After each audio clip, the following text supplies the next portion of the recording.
and let Stephen go first. Yeah, I thought we got to mix it up, right? That's right. Yeah. That's right. Let somebody else go first. Mix it up, change it up, always curveballs. So, I don't know if I can speak properly, but I'll try. well, let's do it. Let's get it right this week. Coming off that one, Coach, you scored a touchdown on defense, but also left one out there at the end with the drop pick. So how do you kind of talk about your team and opportunities like that? Opportunities, you don't get so many in the game, and you know, just really proud of the effort our guys played with. I think they're playing hard. I think they're playing physical, doing those things. But when an opportunity comes your way, whether it's a third down opportunity or a ball in the air, you know, you only get so many of those. The offense only makes a mistake so many times, and especially a good quarterback like he was. So we got to capitalize on that. And you know, especially when the game's on the line, that one sticks out. With Gavin there at the end, but you know, there's one earlier in the game with you know, Jamarlee makes his. That's a hell of a play right there by a freshman coming across the middle, and he has a great break on it. Everything, just when he hits the ground, he kind of lands on it instead of rolling with it. So we got to work on that a little bit. Omar dropped one, I think, early in the game as well, first quarter. That you know, you pick those 3 balls and force 6 turnovers now. Now you really feel good about it, and it probably changes the outcome of the game. So turnovers are huge. You know, it's part of our culture. Not only playing hard, playing physical, but creating those turnovers. And we got to keep capitalizing on those opportunities. You know, just really proud of Siobhan, the one he had. The one that Gavin had, another one, you know, in the game, early in the game, and great play on the ball. And then Zakai forced one, and Raheem recovered it down there. But we got a few more out we left out there that we could have had, and I think that could have been the difference in the game defensively for us. 3 games in, what do you like from your unit? What have you learned, and where do you want to see you guys grow? Yeah, I tell you this, I don't have any question about they're going to play hard. I don't have any questions about they're going to play physical. You know, we got to keep growing and doing our job, keep growing in our assignment and being sound there in our technique and our fundamentals, and that'll come because we know every week offenses are going to do the same. They're going to be you know, better each and every week. You know, create new challenges. So we got to make sure we're ready up for those challenges and be ready to kind of rise to them. And some of that's going to come with just a focus on us, not necessarily our opponent, but focus on us, how we can do our job better, how we can play better technique, how we can do a better job communicating and those type of things, and make sure we're all on the same page and you know, get stops. You know, held them 2 touchdowns last week, and we got to continue to get stops. And I think for me, it's those third down stops played a big part in that game. And you know, the first one of the game had a chance to go 3 and out. And we really, you know, we go 3 and out and get a penalty or catches over there, and then go 3 more plays and get off the field. But it's just a game of field position there. You know, then late in the fourth quarter, I think we had 2 third down conversions. You know, you let have those 2 back as well. So, you know, they're a good football team, good offense. You give them the credit, and they made some plays, and they're going to make some plays. But third down's a chance for us to get off the field, get the ball back to our offense, and for us to get a chance to sit on the bench for a little while. What are some of the challenges you see with Liberty? Yeah, I think anytime you face a option team, you know, a chance to hand the ball off inside, pull it, pitch it, it creates challenges, or maybe a new look for your defense. You know, the new option is the RPO. Everybody, you know, dive, quarterback, or they throw the hitch out there, or slant, or whatever. And now it's just pitching it. So that's a challenge. To just make sure we're assignment sound there. Their quarterback's a good player. I mean, he's certainly, you know, worth all the hype, all American, whatever he may be there, and he can take it the distance at any time. He makes their offense go. I think him and Cooley, the running back, really good, you know, 1-2 punch in there. You know, and I know this from playing with the option for years, of being part of those staffs. Anytime you had a really good quarterback and a really good fullback, your offense is tough to defend, and Liberty certainly is.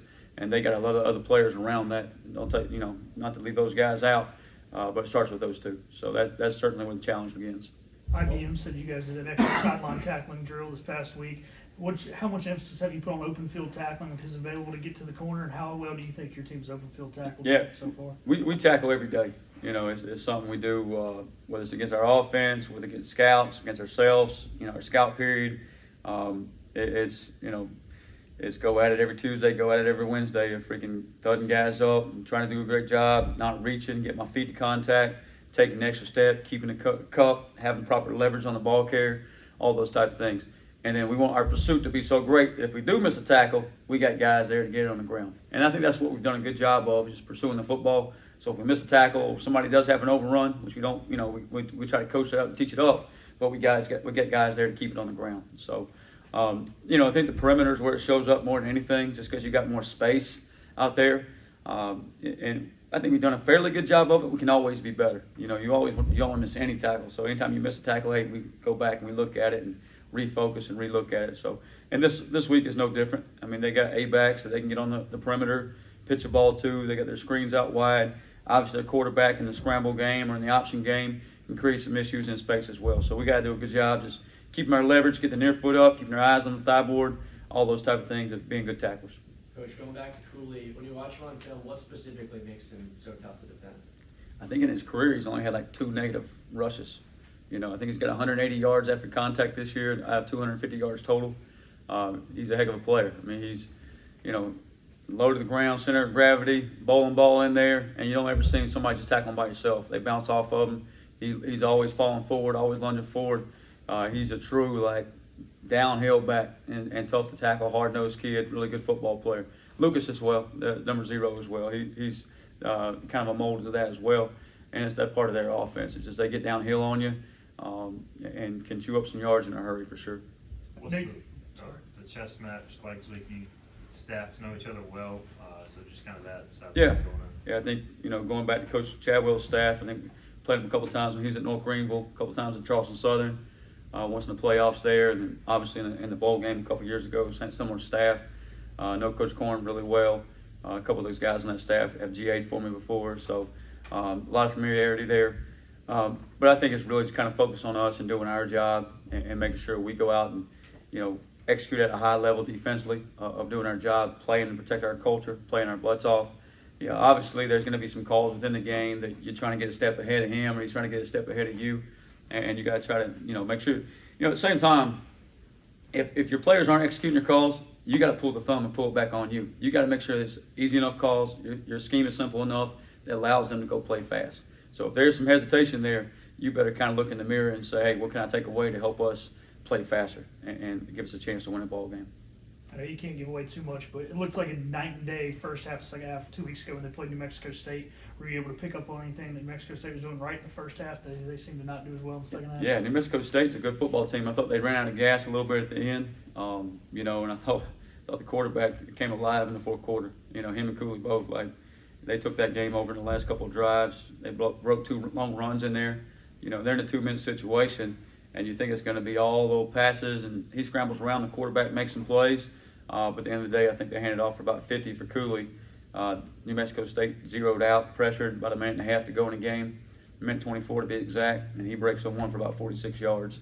They misfit it, and that's how they lose the game. So, and they were only down by, I think Liberty was down by 2, so they're trying to hold them to a field goal. So they only got about 20 more yards to be in field goal range. But you got to kind of keep that thing corralled, and especially have an eye on those 2 guys, because those will be the 2 guys they go to when they need to play. Zakai's, played really well, playing a lot of snaps too. How do you keep him fresh and playing at the level he is? Yeah, that's the big key right now, is keeping our guys fresh. We're playing a bunch of snaps, and every week is, hey, Tuesday, Wednesday, we got to go get our work in, and then as soon as it's the afternoon, they got to start rehabbing their bodies. I think Zakai does a really good job of, in the training room, cryo, massages, everything he can do to kind of take care of his body. He treats it like a professional. And we got so many others that do that as well. I mean, Mike has to do the same. IBM has to do the same. Siobhan, Devin King, just because the number of reps they play. Gavin Gibson has to do the same. And our whole football team. If you want to go play your fastest ball on Saturday night, you got to prepare yourself that way.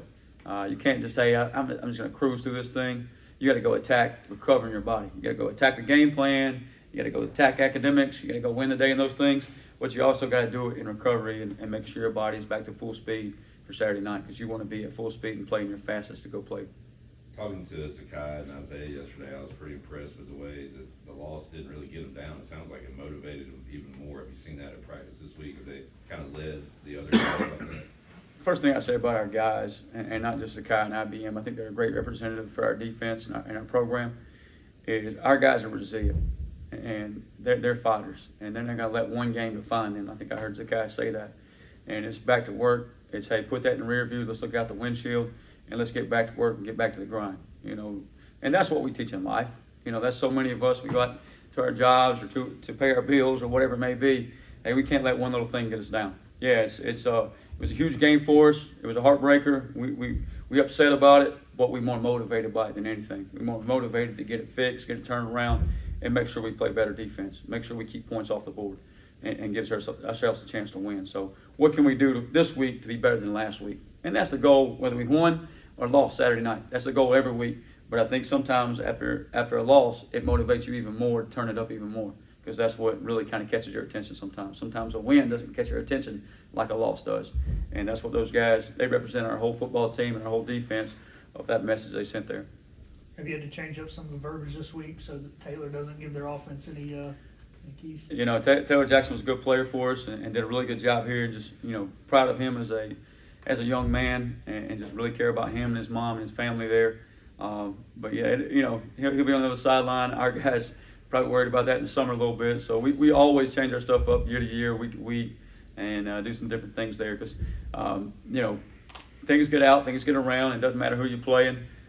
You better always kind of protect those things and protect your verbiage, protect your signals, because eventually it gets passed around. So you got to be aware of that. It's just college football. Obviously, if you watch the Connor Stallion stuff, you can, you know, tell our guys it's football 101 for stealing signals there. So. Anything else? Thanks, Coach.